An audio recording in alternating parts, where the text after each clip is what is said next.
Сайн байцгаана уу? Энэхүү ярилцлагыг үзэх гэж байгаа та бүхэнд энэ өдрийн мэнд төргий. Монголын хамгийн отхон Монгол театрын үүсгэн байгуулагчдын нэг драмын тодтголоор та бидний танилцуулсан Баярмаатай ярилцах гэж байна. Хүрэлцэн ирсэн танд баярлалаа. Цаг гаргасанд бас баярлалаа. Баярлалаа. Танд бас баярлалаа. Тэгээд хэдхэн хоногийн дараа тоглолтны хэд бэлэн болцсон. Бид нэр одоо яг эд ажилтай ийм үе байна. Клеопатра иргэн ирж байгаад бол маш их баяртай байна. Үзэгчид маш их сайшааж хүлээж авч байна. Тэгэхээр Мөнгөн мод 2024 наадмаас хоёр ч одоо цомын эзэн болсон отхон театрын хувьд бол энэ бол үнэхээр огшмоор талархмаар ийм үйл явдал боллоо. Энэ ч утгаараа бас талархлын тоглолт нөгөө талаараа бас дэлхийд нэг ийм зорилтод нэг анхны нэг энэ шатыг хий гэсэн отхон театрын амбиц байсан баг. Энэ талаараа ойлаа. За баярлалаа. Тоглолт маань нэхэд ердөө 10 хүрэхгүй хоног үлдчихсэн.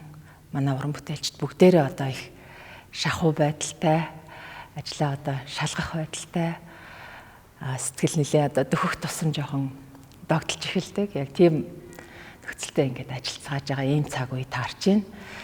Бид нар одоо саяхан 3 сард соёлын яамнаас урлаг соёлын хамгийн том наадам гэж хэлж болох Мөнгөн мод наадам гэж болдог. Тэгээ манай урлаг соёлынхан бол өөрсдөө их сайн мэдж байгаа. Энэ наадамд одоо Клеопатра жүжиг маань бидний анхны бүтээл маань оролцоод одоо шилдэг бүтээл гэсэн тэр нэр хүндтэй шагналыг авсан. Тайзны зураач маань шилдэг тайзны зураач нар Мөнгөн модыг авсан. За тэгээд зөвхөн Мөнгөн мод авснаар ч хэмжигдэхгүй миний хувьд бол манай хөгжмийн зохиолч Сансар Гэрэлтэх ах, манай хувцсны зураач Ариун Дэлгэр ах.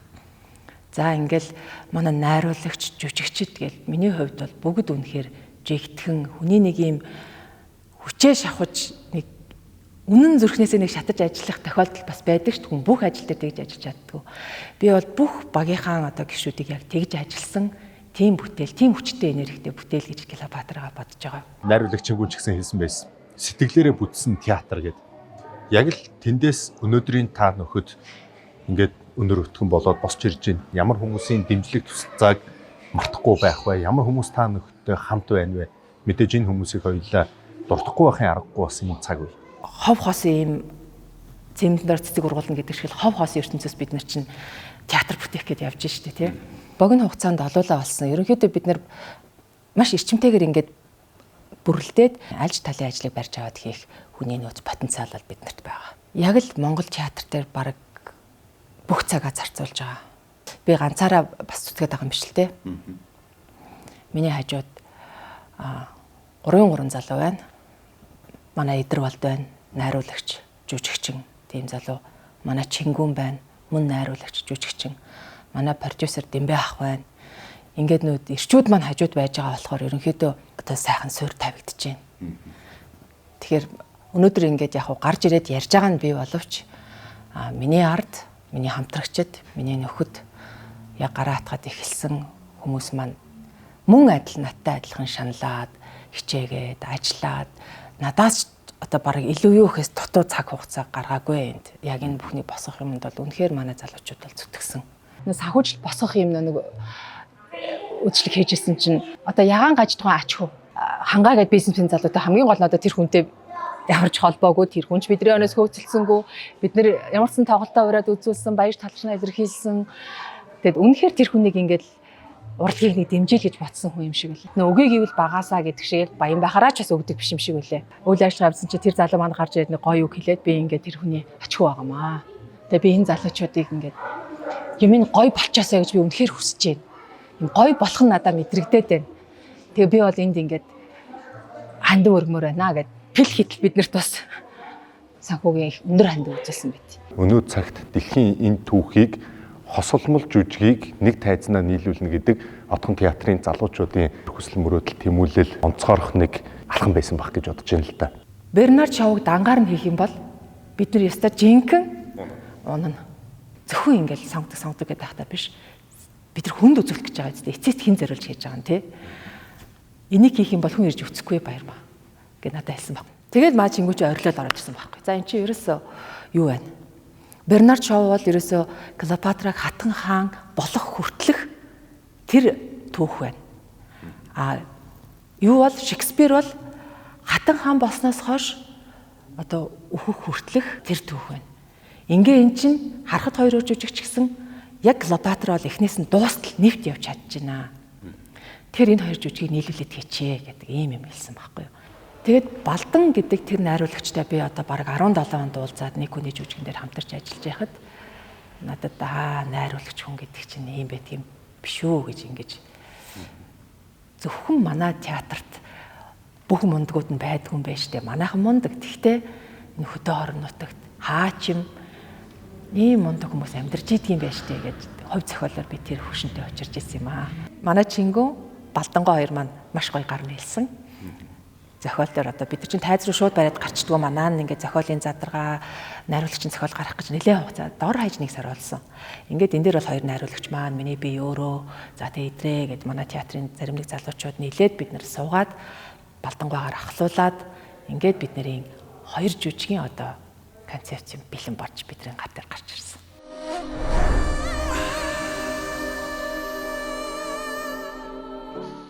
Хүүхэд насны таны мөрөөдөл өнөөдрийн Клеопатра байсан уу? Таавал багш хүний математикч гэр бүлийн гаралтай таны сурлах хичээл зүтгэл урлагийн биш шатан дээр байсан. Тэгсэн өнөөдөр та Монголын Клеопатра. Клеопатра гэдгийг Google дээр хайхад Монголын сонгодог урлаг та гарч ирэх, дэлхий таныг харах, сонгодог урлагийн судлаачид, уран бүтээлчид, үзэгчид таныг харах энэ гайхалтай тавцан дээр та зогсож байна. За баярлалаа. Нэрэл бас бидний ажлын нэг гоё үнцэн нь магадгүй тийм байж магадгүй те. Өнөөдөр яг хийж их үедээ мэддэггүй юм шиг байл ш. Тэгээ магадгүй 20 жилийн дараа ч юм уу ядаж нэг Сүйсийн оюутнууд Клеопатра хийхэр бол энэ нөхөр тоглож исэн байх харах бах та те. Тэр үед би бол энэ том дөрүүдийг бол харж байгаагүй. Гэхдээ кино үздэг байсан. Тэгээд кинонда одоо Хатан хаан Сиси ч юм уу те бидний үзчихсэн кино ааш шуурган дундах бамбар гээл те. Нэг ийм жоохон сонгодог фактортай гэх юм уу амар ингээл турлал тэгэл өөрийгөө нэг ийм CC плаштаар айгүй их ингээд зурдаг байсан байхгүй юу ийм титэм мэтэмтэй ингээл юм утгаар тий тэгээд ийм янз бүрийн нэг малгайнд би хүүхд байхын айгүй дуртай байсан байхгүй юу тэгэл урлагийн хүн болно гэж тооцоогүй ч гэсэн магадгүй би нэг тийм фактор дүр төрхийг өөрлөгөө татчихсан юм бол одоо ч нэг минерэг гэдээ яриад идэм байлээ шүү дээ тий үний юм шиг үлээ. Тэгээд зөв төсөөлөхөр би тэгэж толны урд нэг юм янз бүрийн альчуур, малгай тэгэл гой хувц мувц байхгүй юм ховор юм чинь тэгэл ээжийнхаа юг бөмбөгийг дээш нь доош нь болгож үзээд ч юм уу тийм ингээл нэг юм хитэ хөвгтийн л нэг тиймэрхүү юмуд байсан. Түүнээс ч би ингээд яг урлагаар яваад театрт ороод ийм дөрүүдэд тоглоод гэж бол хүүхэд байхад үнэхээр тэгэж бол бодож үзээгүй. Миний хүүхэд нас бол яг ингээд хөдөлмөр хичээл энэ хоёрын донд л өнгөрсөн. Ээжтэй хэлчихсэн байхгүй. Би энэ экстернат сургалтаар сурчаа. Би ингээ 8 9 зэрэг сурчээ гэж хэлсэн чи манай ээж чинь яг юм нээлттэй хүн. Тэгээчтэй тэггээд ерөөсөж зөвшөөрсөн байхгүй. Тэгээ би ер нь урлаг руу орсон тэрнтэй холбоотой шүү. Хэрвээ би яг ингээд яс яваад дууссан бол би арай нэг юм өөр салбарт орчих байсан баг. Тэгээд 8 9 ангиа зэрэг экстернат сургалтаар сураад 10 руугаа дэвшиж суралцаад тэгээд төгсчихсэн. Тэгээ би чи ангийнхнаасаа бас нэг насаар дүү. Дөрөвч төгссөн гэд. Гэдэг шиг заримдаа ч тэнэг зоригч бас онох үе байдаг л юм тий. Баярмаа бол одоо математикч биш. Математикийн салбараас төсөөр салбарт байгаа. Гэхдээ энэ суурь нь өөрөө энэ салбарт энэ баярмааг өнөөдөр ингээд аваад яваад байна уу гэж зүгээр ажиглагдаж байна. За үнэн би бол математикийн хүн огт биш. Гэхдээ манай аав болоод манай аавын талынхан бол тэр жигтэй математикийн хүн. Эцэг эхээс минь уламжилж ирсэн одоо удам дамжиж ирсэн хэм үү хүний төрөлхийн нэг өгөгдөл араншин гэж байгаа шүү дээ. Тэгээ энэ араншин бол ингээд нийгмийн харилцаанд орох тусам цаг хугацаа явах тусам бүр ингээд улам тодорч гарч ирдэг юм шиг байлээ. Жишээ нь би одоо 20-д байхдаа ч юм уу ингээд амар бодоол тийм хүн бол байгаагүй. Эсэргээрээ маш нээлттэй сэтгэл хөдлөлөө шууд гарах үедээ гаргадаг бас тийм эмоцтой. Тэгээ цаг хугацаа явах тусам хүний ингээд унган чанар, унган одоо өгөгдөл бол улам ингэж өнгөлөгдөж гарч ирж идэг юм байна даа л гэж би бодоод байгаа байхгүй. Тийм учраас нэг удам бол удам шүү дээ л гэдэг байгаа шүү дээ монголчууд. Хинд ч математик илүүтэхгүй. За математикч болох албагүй шүү дээ. Тэгвэл математиктай одоо хүүхэд байхдаа ч юм уу сайн зуралтчвал хувь хүний чинь нөгөө төлөвшөлт маш их нөлөөлнө. Өгүүдэл хүн ингээд нэг тогтод суудаг болчдөг байхгүй юу. Ядчил юмыг бодоод ингээд суух чадвартай. Тэгээд нухаа сууж байгаа хүний гараас нэг юм гарна штэ. Наад захын өгөгдөл нь тэр. Манай нөхөр бас эдийн засгийн мэрэгчлээ математикийн чиглэлийн хүн байдаг. Тэгээд ерөнхийдөө ингээл хүүхдүүдэд харахаар ингээл янз янзын л харагдаад байгаа. Тэгвэл бид төр бол нэг л юм хэлдэг байхгүй чи ямар ч мэрэгчлээ болж болно. Тэгвэл хичээлээ хийдгээрээ л хий. Математик чамд хизээч илүүдэхгүй. Амьдрал дээр гараал ингээл наацах юм дээр алдаал яваад байвал хайрын цаг хугацаа эзтэй тий. Тэгэхээр энэ бол аюул чухал. Ер нь математикийн хүмүүс ингээд цаашлах тусмаа жоохон өгдүүд цөөтэй, жоохон гүн бодолтой ингээд анзаарах юм бол математикийн хүмүүс их ойролцоо байдгийг. Би ингээд зарим хүмүүсээс өөрийнхөө аавын шинж төрхийг олж хардаг байхгүй юу. Математикийн багш нарыг харахаар яг нэг манай аав ч юм шиг те нэг тийм төстэй юмнууд тэгээ байж байжснаа нэг голыг олоод хэлчихдэг те. Тэр чинь шинжлээд бодоод задлаад байгаа учраас юмны голыг олж харж хэлж чадчих шít. Таны дараагийн тавцан хаана байх вэ? Ингээд хүүхэд насаа дурсахаар надад нэг юм нэг талдаа аюу аз жаргалтай нөгөө талдаа нэг юм хөнгөө нэг юм гуниг бодогддгийг. Тэр яг нэг миний аав маавтай холбоотой байж магадгүй. Хүн хизээч ингээл ирээдүйд муухай болно доо гэж бодож амьдрал яаж амьдрах юм бэ те. Чадвал ингээ гэр бүлээ нэг аятайхан байлгая. Тэрнээс илүү гарвал одоо юу гэдгийг те ядарч яваах дүү юу вэ те бид нар монгол хүн чинь тийм штэ. Бүгдийг биш ч гэсэн ганц нэг хүнийг бас хүү хай гэхийнсэн. Тэр нэг хүний тэрнийг айгуу тийм чухал үед нь хажууд нь байх туслах энэ төр чинь бол маш гоё. Надад ч гоё, тэр хүнд ч гоё. Тэгж тослуулж исэн тохиолдол надад бас өөрт байдаг. Яг ийм амин чухал үед хин нэг ирээд ингээд хүнийг сипгээд өөдөн татвал үнэхэр гоё байдаг. Тэгэхээр би нэг тэгж хүн баярлуулах юмсан гэж айгүй их боддог. Ирээдүгөө сайхнаар харж байгаа. Ажил бол надад одоо ингээд ийм нарийнхан жимээр биш, ийм өргөн жимээр харагдаж байгаа. Тэр нь тийм хүрх зам нь ч тийм одоо хэцүү биш. Яг л хамгийн хүнд үедээ би туулцсан гэж бодож байгаа. Инээс хойшхыг бол би ганцаараа биш байна. Надад хамт олон байна, гэр бүл байна, зөвлөх, туслах ах ихч байна тийм болохоор би тэр олон хүний итгэл найдрыг хүлээгээд хамт явж байгаа болохоор би бол ийм гоё уудам харж чадж байгаа ирээдүгэ. Гагцгүй түн төрхийн тулд бид одоо нөт эрүүл байхт л болно. Тэгээ бус зүйлийг бол яаж игээл болгоно. Баярмаагийн ингээд тоглосон дөрүүд хичнээн түүхэн цаг үеийн буюу зохиолыг амьлуулсан дөрүүд боловч эргээ ингээ харсан чинь дандаа нийгмийн маш олон салбарын эмэгтэйчүүдийн өнгө төрөх байна. Тэн дээрээс ингээд үзэгчд юм уу эмэгтэй хүн харах юм бол яагаад гэдэг асуултыг магадгүй өөрсдөөсөө асуух бах. Ийм л дөрүүд яваад ах юм л да. Тэгэхээр энэ дөрвийн ялгааг та нийгэмдэр ингээд цонхоор харахад юу гэж харагддаг вэ? Нороо бол маш том ингээд бас нийгмийн толь болсон тэнд сургамж алдаа оноо авах дэнслэх маш олон зүйл. Эмэгтэйчүүдийн эрхийн тухай яг үнэ гарсан гэдэг шүү. Миний театрт тоглосон дөрүүд дотор бол дандаа хүнээс бие физиологийн болоод сэтгэл санааны маш их хүч шаардсан тийм дөрүүд байсан. Ер нь бол миний мэрэгжил намайг их тийм төсвөр хатуужилтай болгосон байх гэж би боддог. Зайлшгүй одоо тоглохоосоор аргагүй дөрүүд байна, ажлууд байна, хийн. Тэгээ эргээд яаж юм гоё хөнгөн байх вэ гэж эсрэг талд нь их юм хөнгөн байх гэж хичээдэг. Та нэг өмнө нэг асууж ирсэн шүү дээ ингээл тоглосон дөрүүд чи эмэгтэйчүүдийн дандаа асуудлыг айгүй юм хүчтэй хүндсэн тийм дөрүүд байна гэл те. Тэгэл би бас харин тэр асуултан дээр тэгэл бодож исэн. Хүссэн ч хүсээгүй ч хүлэмжшүүлсээр аргагүй нэг зүйл бол бид нар нэрэл нийгмийн толиолж сайн юм хийвэл сайнараа, муу юм хийвэл муугаараа ингээл нийгмийн дунд ил оршиж идэг хүмүүс. Өөрөө миний тоглож исэн дөрүүд хэн нэгний зүрх сэтгэлд нөлөөлсөн бол, хэн нэгний толгойд юм хийсэн бол, эргцүүлэх тийм сэтгэл төрсөн бол, цааш нь ухаж бодож үзмээр санагдсан бол тэр дүр тодорхой хэмжээгээр бас үүргээ гүйцэтгэж байна л гэсэн үг. Ноороо Анна хоёр талаас төстэй зүйлсүүд ерөнхийдөө бас байгаа. Яг одоо орчин цагийн хэллэгээр бол эмэгтэйчүүдийн эрх хэрхэн зөрчигдөж энэ хорвоо ертөнцийн эмэгтэй хүнийг хэн гэж харж одоо хэрэгсэл юм уу одоо хүүхэд гаргагч юм уу эмэгтэй хүн ер нь амьдралд хийн нийгмийн харилцаанд эмэгтэй хүн хэн юм бэ гэдэг дээр дуурж исэн юм золиослогдсон эмэгтэй тийм түүхүүд байдаг ер нь бол би ч одоо жишээ нь Ноороо гэх тэгэхэд би 2-3 жил тоглосон сургуульд нь 3 сар үргэлжилжсэн санагдаж байна. Тэгэл араас нь би эндээс явахгүй гээл нэг нөхөртэй хаягдаал хямраал зовоол байдаг эмэгтэй дүрд бас 2-3 жил тоглосон. За тэгэл жаргаагүй нар жижиг их нацаг доржин гэргээ пагамдол булмын дүр тоглосон бас л айгүй хүнд нөхцөл байдалтай. Тэгэл араас нь Анна тий тэгээ Клеопатра За зүйрлж хэлэх юм бол дүр болгон эзнийхээ сэтгэлд нэг юм сорив үлдээдэг л гэж хэлээ да. Энэ их олон дүрийн зовлон шаналлыг тээж явна гэдэг хэр хүнд вэ? Зохиолчийн эмзэглэл, найруулагчийн эмзэглэл, тэгээд жүжигчний эмзэглэл яг нийлжиж тэр бүтээл яг бүтээл болдог байх. 100% хүнээс бол ингээл өргөс авсан юм шиг алга болдгоо юм бэлээ. Ингээл нэр нь хэлэхэд сценүүд нь харагдаал зарим текст мэкс нь ингээл орж ирэл ингээл хөдлөхөд бол тоглондоо гэж бодогдол тий.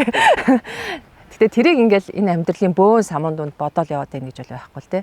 Гэтэ тэр болгоноос яг нэг юм амьдрал тоолсон юм шиг л мэдрэмж үлддэг юм бол. Одоо Анна, Клеопатрч бүгд ингээл нэг юм 3 цагийн нэг юм зүжгүүд байгаад байдаг.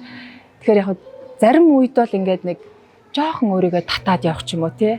Тэгээ зайлшгүй гэх сэтгэл хөдлөлийг гаргах ч юм уу ингээд нэг жоохон нюанслахын тэр үе байна уу гэхээс би бол харцангуй тийм нэг техник жоохон муутай жүжигч юм. Яг л ингээд бүтэн тайзан дээр бүх энерги гаргадаг тийм төрлийн жүжигчтэй. Тэр надад өөрт жоохон хортой, тийм жоохон хэцүү. Тийм жоохон хүнд одоо Гамлет мамлет энэ шиг тий хүнд дөрүүд бол хүнд тийм тийш өгнө хүн л юм чи. Тийм мэрэгчлээ ингээл амар одоо сенсацлж яриад байгаа юм биш. Үнэхээр би санаа зовоод нэг ингэж гүнзгий ярьж чаддгүй юм мэрэгчлээ. Одоо бээл хүнд ажилтай миний мэрэгжил гэж яриад ах гэхээр санаа зовоод тийм аа яагаад ч юм. Тэгээд хүн болгон тамаатай очичтэй тэрнгүү би дуртаадаа сонгоод ажиллаад явж байгаа юм чинь. Тэгтээ хин нэг юм миний мэрэгжлийг чин сэтгэлээсээ ингээд асуугаад чи юу мэдэрдэг вэ гэдэг тэгвэл би бол ингээд амар дуртай бас хуваалцгал юм байна. Тэ? Дөрөөсөө гараад гэртээ очиж сайн эзэгтэй байх, сайн хань байх. Буцаад дүрдээ ороод хамт олондоо манлайлагч байх. Энэ мэрэгжлийн хамгаалахын тулд биеэ зөв авч явах. Энгийн сайхан ээж байх. Зүгээр нийгэмд эмгтээчүүдийн төлөөлөл дуу хоолойнд байх. Энийг баярмаа яаж зохицуулж ийн гэдэг бас их сонирн байна. За ер нь намайг хамгийн одоо яг бүтэн ойлгодог хүн бол яг манай нөхөр баха. Ингээл анх харин театрт орж байхад за баярмаа 3 жил ажиллаад үз. За тэгээд ер нь гэрэл харагдахгүй бол амьдралаа бодсон дээр шүү гэдэг нэг тийм сануулга хэлчихсэн. Тэр үгийг би их хатуу авсан байхгүй юу? Манай хүн чинь бас яг хэлийг зүгэл хэлдэг болохоос зүгээр амдаа орсноо хэлдэг хүн биш. Тэгээд нэг мэдсэн чинь 3 жилийн өнгөрсөн би ч бас чамгүй амжилт хийгээд юунда театр метрта тэнцээд үнсэн жүжигчин болоод дөрмөр аваад ингээл аяанда зам өргөлжлээд яваад гисэн. Тэгээл дахиж нэг тэр тухай ер нь одоо болтол нэгч ярьж байгаагүй. Ер нь жоохон одоо ухамсар хэрэгтэй. Тэгэхгүй бол зүгээр ингээд яг энэ миний амьдралд тохиолж байгаа энэ үйл явдал донд би ингээд бүгдэнд нь сэтгэл хөдлөлөөр хандаал ингээд явчих юм бол яста бүтэхгүй. Дийлэхгүй байх. Амьдралд их хайртай байх хэрэгтэй. Өөртөө хайртай байх хэрэгтэй. Өөрт оногдсон хувь заяагаа хүн хайрлах хэрэгтэй. Тийм хүнээс ямар үйлдэл гардаг вэ гэхээр хүн амьдралын идэвхтэй болдог. За амьдралын идэвхтэй хүн бол яаж игээд амьдрах арга чарга хайна. За тэгээд амьдралыг хайрлж өөрийгөө хайрлж чадсан хүн эргэн тойрноо хайрлна. Гэр бүлээ хайрлна. Надаас болж хүн битээ зовоосоо гэдэг наад захын ухамсар суун. Хүн амьдралдаа нэг юм утга өгөх ёстой. Тэгэхээр амьдралыг нэг жоохон хайрлаасай. Амьдралын төлөө жоохон зүтгэлтэй байгаасай. Нэг тийм байгаасай гэж аягүй боддөг юм аа. Дүрээс илүү хичээх хэрэгтэй болох нэ дээ. Тийм, дүр бол миний одоо нэг хэсэг л байна шүү дээ. Миний ажил гэдэг л одоо орон зайг эзэлж шүү дээ. Тэгтэл хувь хүн баярмаа гэж байгаа. За тэгээд энд гэр бүл гэж байгаа. Түүнээс зүгээр ингээл за яадын ганц л амьдрын штэ гэл ингээл явчвал тэгэл ганц л амьдран да.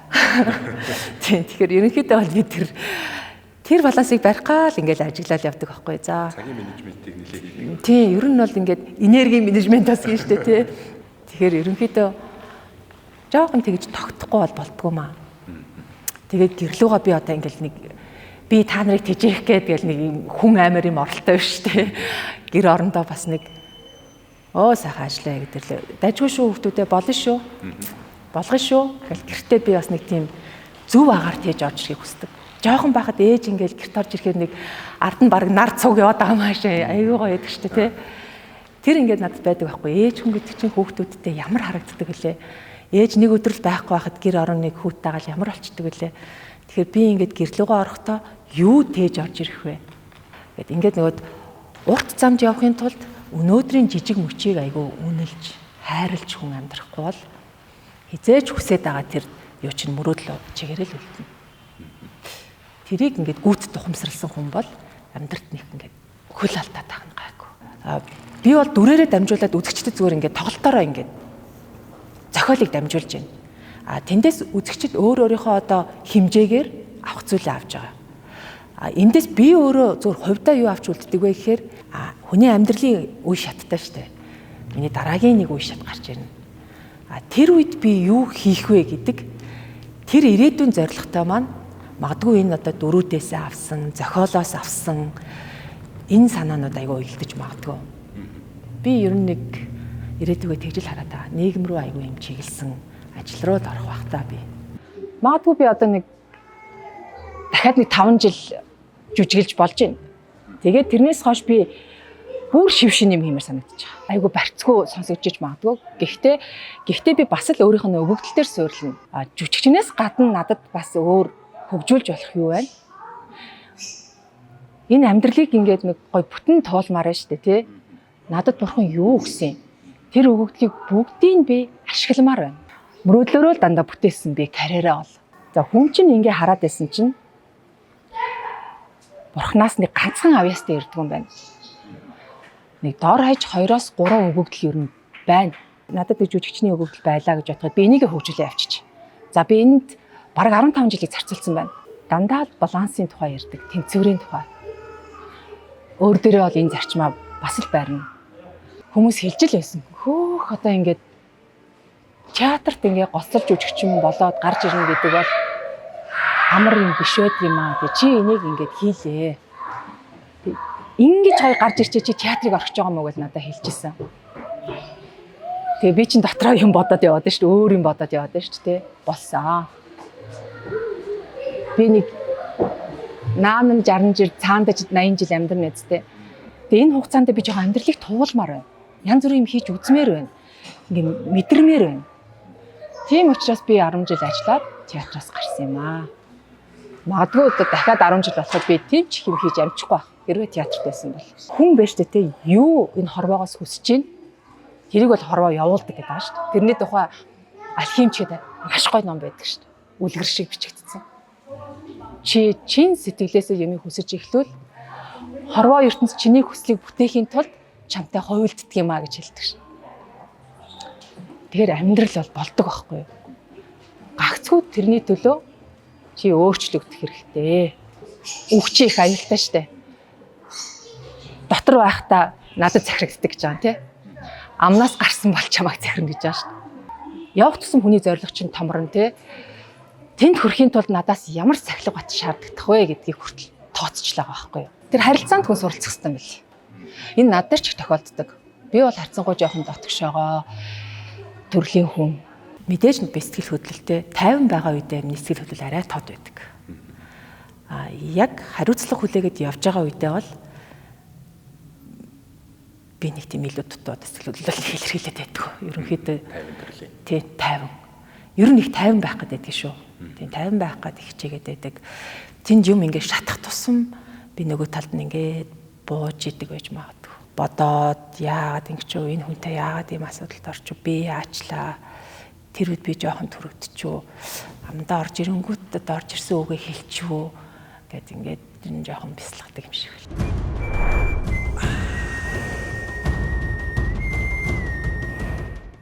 Таны тоглож исэн дөрүүдээс бодож явдаг текстийг та ингээд одоо эргээ санаад хэлвэл их гоё гоё текстүүд байдаг. Гэхдээ хамгийн түрүүнд шууд нэг үг тасгээд ороод ирлээ. Хайр дууссан цагаас үзэн ядалт эхэлдэг юм. Миний хайр ингээд ундран асах тусам чиний хайр үгүй болж байна.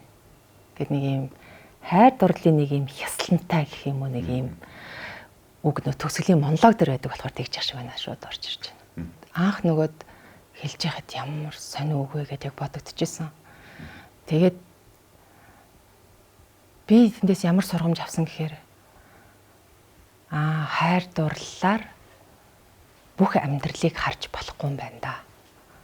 Хайр дурлал чинь сүулдэ өвхөлт хүртэл хүрэгчдэг юм байна да. ухаантай байхгүй бол. Тий. Тэгэхээр амьдрал гэдэг чинь зөвхөн хайр дурлал биш шүү дээ. Би одоо ямар зөвхөн дурлалцах гэж хорвоод ирсэн юм уу тий?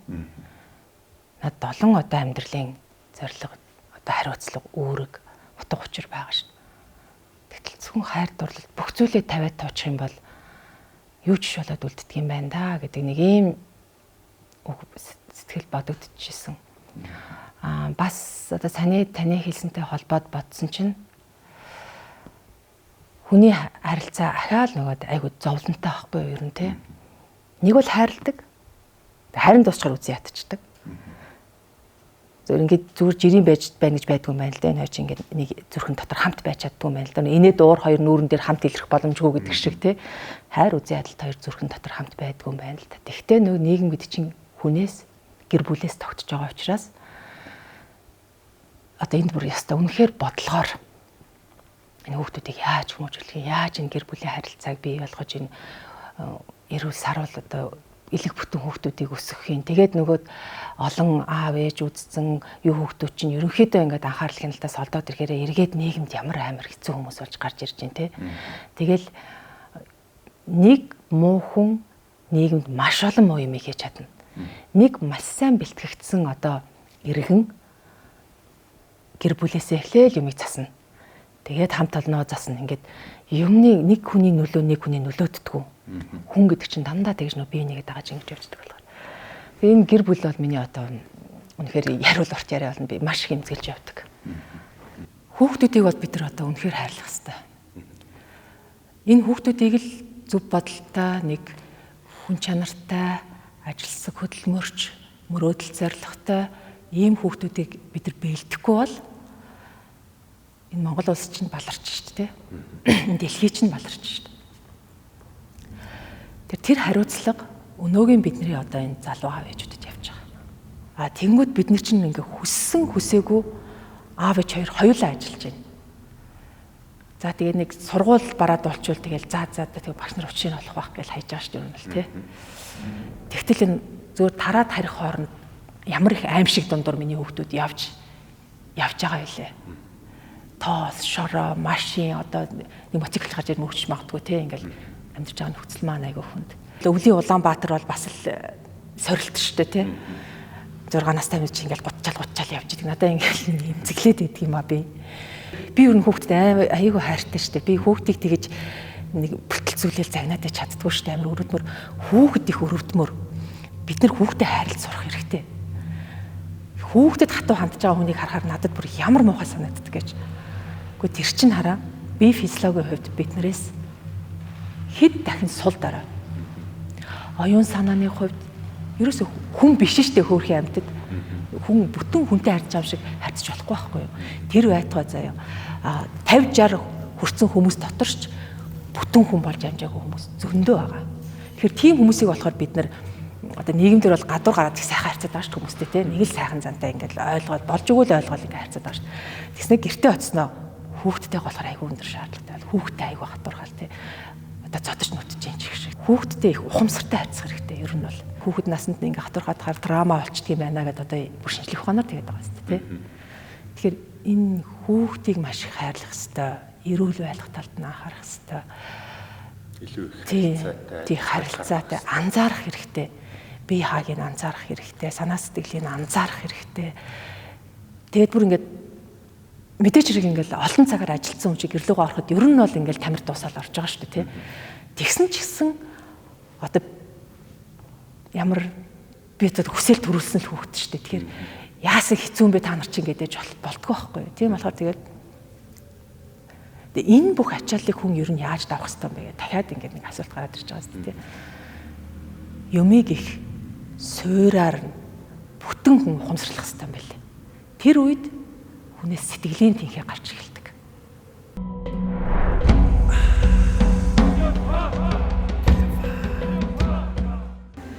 Хүн ингээд блоконд орох үе байдаг. Бүр яач ч болохгүй. Би юу ч чадахгүй ч юм шиг. Гацх үе байна. Энийг бол юм хийх гэж оролдож явж байгаа бүхэн туулж байгаа. Тэгтээ юу ч хүн гэж ерөөсөй байхгүй. Хүнд бурхан бүр 3-4 өргөдөл өгдөг гэж байгаа шүү дээ. чи алийнч нээгээгүй болохоор алийнч нээхийг хүсээгүй болохоор дандаа нээхгүй байх шалтгуудыг гаргаж ирж өөрийгөө зогсоож байгаа болохоор юу ч нээгдэхгүй. Амьдрал дэвшлэхгүй. Явсан нохоо ясцун гэж ярьдаг шүү дээ. Явах ёстой. Нүүх ёстой. Хөдлөх ёстой гэсэн үг шүү дээ нүүх гэдэг чинь тий. Өө ёстой. Төрийн цалин ёстой мяа байна гэл ингээл арх угаал яваад иж болохгүй үстэй. Тийм хүмүүсийг бол би ингээд нэг нүүдэл хий. Үгүүдээ амьдрах орчноо соль өөр газар очиод үз. Өөр хамт олон руу ороод үз. Эсвэргээрээ бүр ингээд өөртөөгөө байгаад үз. Өөрийгөө чагна. Биднээс ухаантай сайхан амьдрсан зөндөө хүмүүс байгаа. Тэр хүмүүсийн тухай унш, сонс, эрэл хайгуул хийх хэрэгтэй. Өөрийгөө голж болохгүй. Баг багаар суралцаа. Сурсан юм чинь далаад тосн нэмэр гэж нэмэгцээр байгаад нэг мэтгэд чи айгүй том амьдралын ухаантай тий нэг баргийн үнтэй харилцаад ятаж нэг ажлаа бүтээчих хэмжээний тийм болж хөгждөг юм аа. Тэгж явж явах үедээ муу юм битгийхээ. Хүний голд нь ортол битгий гомдоо. Явах тусам хүний зорилго чинь томрон тий. Тэнд хүрэхийн тулд надаас ямар сахилга бат шаарддаг вэ гэдгийг хүртэл тооцчлаа байхгүй юу. Тэгээ төгс хүн гэж байхгүй. Хүний өгөгдөл бол айгүй аюултай шүү. Ер нь бол гоё ярьж байгаа л 360 эргэжчих үгүйсэхгүй шүү дээ. Яагаад гэвэл хүн бол нийгмийн амьтан гэж ярьдаг шүү. Амьтан гэж хэлж байгаа зү. Тэгэхээр бидний өгөгдөл чинь амьтан байхгүй юу? Энийг юу мянган жилийн хүний хүсэл мөрөөдөл сайн сайхан руу тэмүүлсэн тэр тэмүүлэл бидний хүн болгож байгаа болохоос биш бид нэр амьтан шүү дээ. Өнөөдөр ч харагдах дүр нь хүний айрсан өмөрсөн чон гэж хэлж байгаа зү. Харагдах дүр нь хүн боловч араатанлаг хүмүүс ямар их байна аа. Сайн хүн болохын төлөө, хүн болохын төлөө хичээгээсэй л гэж хэлж байна. Мэдгүй байна гэдэг чинь дандаа л нэг юм айц. Төгшөр. Тэгэхээр хүн чинь өөртөө байнга ажиллахаас аргагүй болчиход байгаа юм. Тэгээд харилцаа. Энэ ингээ хэлэхэд аюу амхан сонсож байгаа шүү дээ. Би одоо улам чинийг ойлгож байна. Хүний нөө амьдралын зовлон жаргал бол хүн хоорондын харилцаанаас болд юм аа гэдэг үг байдаг шүү дээ. Энэ ёстой үнэ. За өвчнийг хаяа тий эрүүл мэндийн асуудал. Бусад тохиолдолд хүн хүнээ дандаа зовоодаг. Дутуу ойлголцол, үл ойлголцол, үл хүндлэл. Зовлон өөрөө л бий болгоод шүү дээ. Бие бинийгээ ингээл зовоогоод байдаг. Тэгж ихта өөрийгөө зовоогоод байдаг. Одоо энэ сошиал гэдэг юмны голд нэгийгээ тавьж байгаа тал талаас барьж идэж байгаа үстэй. Гэхдээ тэр барьж идэж байгаа хүмүүс өөрсдөө бас тийм төгөлдөр цэцтэй юу гэдэг үгүй шүү дээ. Тэгэхээр тэр харилцаанд хүн суралцах хэрэгтэй юм байна. Яагаад тэр энэ харилцаан дээр ингээл асуудал үүсэл эхлэхэд чинь ажил явахаа болждаг. Тэгээ хүний сэтгэл санаанд нөлөөлнө. Одоо хүн үнэндээ ажиллаа хийгээд бас ядраад байгаа юм биш байдаг байхгүй да. Ер нь ингээ анзаараад байх юм бол ажилдаа биш нөгөө харилцааны зовлонгоос болоод ядраад байдаг. За зөвөр ингийн жишээ авахад ингээл гэртээ одоо гэр бүлийн хүнтэйгээ муудчаал гараад явхад тэр өдрийн ажил ямар байх вэ? Тэ? Ирээд ингээд хамт олонтойгоо ингээд зөрчилдөөд миний саналыг хүлээж авахгүй ч юм уу эсвэл надад тэр хүмүүсийн санал таалагдахгүй ингээд явхаар ямар байх вэ? Ингээ эн чинь үндсэн ажилласаа илүү хүний сэтгэлийг ингээд жоо хямраагаад хэрэггүй юмд ингээд саруулад байдаг. Тэгээ тийм болохоор би бол харилцаан дээр их л тийм доктортай л байдлыг барьдаг да ер нь бол. За тэгээд ховж өвч юм уу хэрэгтэй хэрэггүй ярианаас маш хол байхыг боддог. Харилцаанд хүн энийг барихгүй бол чи ганцаараа л үлдэнэ. Чи дандаа хүнээс авах гал. Чи дандаа энэ хорвоог чамд үйлчлэх хэрэгтэй гэж бодоод дандаа өөрийгөө би хамгийн ухаантай нь болохоор одоо энэ хүмүүс намайг л одоо даах хэрэгтэй ч гэдэг юм уу те. Нэг юм дотроо нэг бие төвтэй ингээл яваад байгаа хүмүүс чи анзаарагдаад байдаг шүү дээ. Тэгээд магадгүй нэг үе чиний хажууд хүмүүс байх бах. Нэг хэсэгтээ чиний хажууд байна гэж би бодохгүй байна. Тийм болохоор амьдрал бол ерөөсөө л энэ өгөх авах ухааны энэ тэнцвэр дээр ингэж явт юм байна. Харилцаач бас тийм байх хэрэгтэй.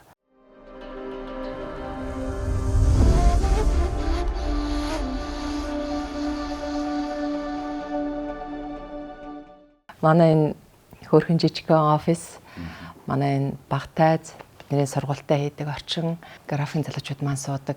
За тэгээд доошоо бас бидний ажлын байр юу байгаа. Тэгээ яг одоо энэ өнцгөөс ингээ харсан чинь нэрээ гоё санагдаж байна.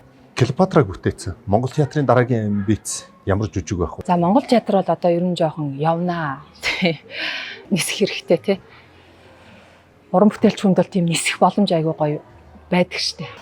За уран бүтээл сонголтын тал дээр бол юу ч хийж болно л доо. Мэдээж хэрэг бид нар олон талт уран бүтээлүүдийг сонгож хийн. Тэр дундаа нийгмийн эмзэг одоо яг бидний ирээдүй болсон хүүхэд залуучуудыг бол бид нар орхихгүй гэж бодож байгаа. Яаж тэднэртэй хил нэвтрэлцгүй, яаж ойлголцохгүй гэдээ бид нар одоо толгойгоо ажиллуулж байна. Монгол театр бол ялчгүй нэг монгол жүжиг хийх хэрэгтэй. Тэгжээж ингээд олон талт уран бүтээл хийжээж Монгол гэдэг нэрийг бид нар бас таглах бах. Ерөнхийн нөө потенциалаа харуулна гэсэн үг шүү дээ, тий. Дараагийн бүтээлээ бол бид нар одоо утахгүй зарлана. Тэгээ ер нь жилийн өмнөөс боловсруулагдаад ихсэн нэг бүтээл байгаа. Наадмын дараа баг ер нь зарлах байхаа. Тэгээ ирэх 11-ийн сард тоглоё доо гэсэн тийм зохиол боловсруулалтын дээр явж байгаа. Монгол жүжиг байгаа. Тэг олон жүжиг хийнэ. Жүжиг бол айгүй их үйлдвэрлэгдэнэ гэж би бодож байна. Энийг дагаад театр өөрөө тодорхой хэмжээгээр хөгжинэ. Шин туршилтуудтай хийгдээд хөгжинэ. Сайн жүжигчид бас дагаж гарч ирэх хэвээр. Театрт нөгөө жүжигчид боловсруулагддаг гэж ярьдаг шүү дээ, тий. Жүжигчид гарч ирэх хэвээр. Дагаад ингээд нөө соёл урлаг хөгжиж тэлэх хэвээр. Нөгөө миний хэлээд байдаг манай театрын юу бол зөвхөн ашиг орлого биш юм а, тий. Бид нийгэмдээ нэг түүчилэх гээд оролдоод байна. Нийгэмдээ сайн сайхан түгээх гээд оролдоод байна. Бүтээл маань ч гэсэн тийм баймаар байна ер нь. Одоо энэ хүний сэтгэлийг ийм сайн зүйлээр дүүрэхгүй бол ер нь нийгэм жоохон хүнд болоод байна шүү ер нь бол, тий. Тэгэхээр тэрэнд урлагийн нэг том нөлөө бол урлаг бол нийгмийн сэтгэл зүйд нөлөөлдөг айгүй том зэвсэг байхгүй. Тэгэхээр тэрийг зөв ашиглаж чадах юм бол айгүй их нөлөөлөх боломжтой. Одоо энэ нийгэмд байгаа хүмүүсийг хартаа ямар их ууртай, ямар их стресстэй, ямар харгас, тий. Асуудлууд байна шүү. Тэгэхээр энд бид нар юу хийж чадах вэ? Бид нар улс төрөд орилж лоосон бариад орилж чадахгүй. Тэгвэл бид нар бүтээлээрээ орилох хэрэгтэй байхгүй тий. Дүрээрээ орилох хэрэгтэй. Хийж байгаа ажлаараа бид нар орилох хэрэгтэй. Монгол театрыг бүтээж байгаа л ёстой нэг юу ч хамаагүй хийгээд мөнгө олно доо гэж бол бодоогүй. Нийгмийнхаа өмнө хариуцлага хүлээх хэрэгтэй. Баярмаа хүлээх хэрэгтэй. Монгол театраас хүлээх хэрэгтэй. Тэгэхээр бид нар айгүй богино хугацаанд ингээл алга эргүүлэгчийг нийгмийн гоё болгоод сонгодог тавсаар байгаа гоё болохгүй гэвэл бас тийм байхгүй шүү дээ.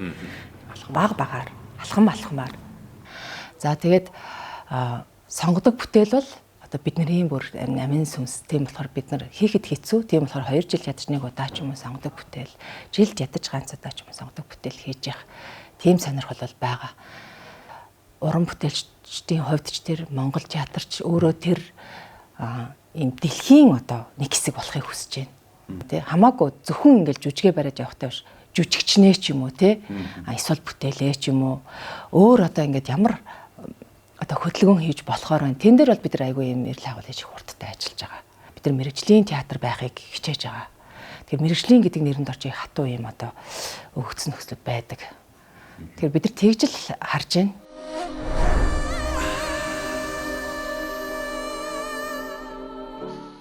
Клеопатра хатан хааны би ялагдаагүй байх болно гэдэг нэг юм агуу хүчтэй үгээр жүжиг өндөрлж байгаа. Өнөөдөр 2000 гаруй жилийн өмнө Клеопатра гэдэг одоо хатан хаан амьдарч байжээ. Өнөөдөр бид нар тэр хүний тухай жүжиг хийсээр, тэр хүний философиг ярьсаар, судалсаар, нууцын тайлхаж хичээсээр тэр хүн махан биеийн байхгүй болсон боловч өнөөдөр дэлхийд 2000 жилийн дараа яригцаар л байна. Одоо хүн ганц амьдрахад ингэж амьдарч болж штэ бас тий. Тэгэхээр эн чинь ялагдаагүй байгаа үстэй тий. Тэр хүний юу ялагдаагүй вэ? Махан бие бол бүгд ижлэгэн. Цаг нь болохоор өхөн. Тэр хүний оюун санаа тийм үү? Тэр улс их орондоо одоо тэр тусгаар тогтнолыг барьж чадсан тэр ухаан Египчүүдэд үлдээс одоо Клеопатраг олдож аюултай шүтэж юу яаж байгаа штэ тий. Тэр философи одоо тэр хайр дурлалын тэр хүчтэй төх юу байдгийг тэр хүний амьдэрсэн тэр замнал оюун санаа бол өнөөдрийг хүртэл ингээд 2000 жил амьдарчжээ. Тэгэхээр энэ хатан бол ялагдаагүй байна гэж л би бодож байгаа. Би явж болно. Миний энэ бодоод яваад байсан энэ оюун санаанаас төрсэн энэ үнцийн энэ одоо улс их орныхоо төлөө бодож исэн энэ бүхэн бол мянган жил үргэлжилнэ. Та нар энийг 2000 жилийн дараач ярьсаар л ах болно гэж байгаа юм шиг л надад санагддаг. Баярмаа ер нь хэр их орн чи хүүхдүүддээ үлдээх ирээдүг ямар Монгол улс байгаасаа гэж боддог их оронч байна. Манай улс тусгаар улс байгаасаа. Бид нар чи одоо нэг сайхан зүйл нь хэрэгжүүлээтэй байна шүү дээ, тий. Өөрсдийн гэсэн хэрэгжүүлээгээ идлээ тусгаар улс байх юмсан. монголчууд маань эрүүл байгаасай. Эрүүл одоо ээж аавтай, эрүүл хүүхэдтэй тэгээ илүү олуулаа байгаасай. Ингээд нэг цөөх тусмал ер нь аюултай шүү дээ, тий. За тэгээ бид нарыг нэг өөдөн татах зүйл бол яалтчгүй мэдлэг боловсролын асуудал л да. Тэгээ миний одоо өөрийн аав нэг тэгж хэлж исэн юм байлээ. Манай ах надаас сүлд хэлж гисэн.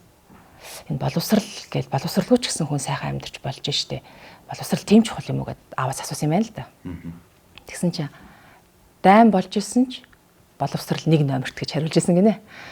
Тэгээд тэр чинь бас үнэн л үг байгаа байхгүй одоо бодоход бид нэр бүх одоо хүнд байдлаас гарах ганц гэрэл гэгээвэл одоо мэдлэг боловсрал. Тийм тэгээд хүн нь нөгөө нэг юм юу хүний чанар айгүй халдагдаад байгаа штэ. Бусдыг инэрч, өрөвдөж, хайрлах зүрх сэтгэлтэй, хүнийг ойлгох сэтгэлтэй, ухаантай тийм байх хэвээр. Хүн өөрөө хүн биш болоод эхлэх юм бол энэ нийгэм маш харгас болно. Миний түрүүний хэлдэг шиг хүний өгөгдөл бол өөрөө харгас их өөдгөө өгөгдөлтэй байхгүй юу. Тэгэхээр энийг дандаа мэдлэг боловсрал ухаан ухамсараар ингэж өөдөн татаж ингэж явж явах хэвээр. Тэгэхээр тийм одоо шашин гэх нь хаашаа энэ нэг сайхан инэрэнгүй зүйлийг энэ нийгэмд маш их төвөнд дэлгэрүүлэх ёстой.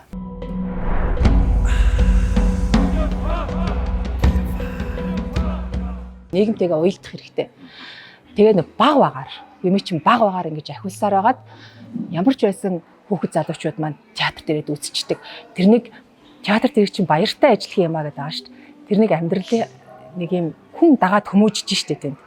Тэрнийг соёлтой болох гэж хичээж ин хөөхөн гоё штэ тийм биз дээ. Хүн сайжрах гэж хичээж штэ. Нэг соёлтой бие аваад явчмаар нэг айтайхан хувцалчмаар хүн амтнэрүүнийг сайхан хараад инээчмээр те. Эн чин одоо урлагийн өгж байгаа үр шим мөн штэ. Зөвхөн нэг хэсэг шүү. Урлаг бол нийгэмд маш их зүйлийг өгөх боломжтой.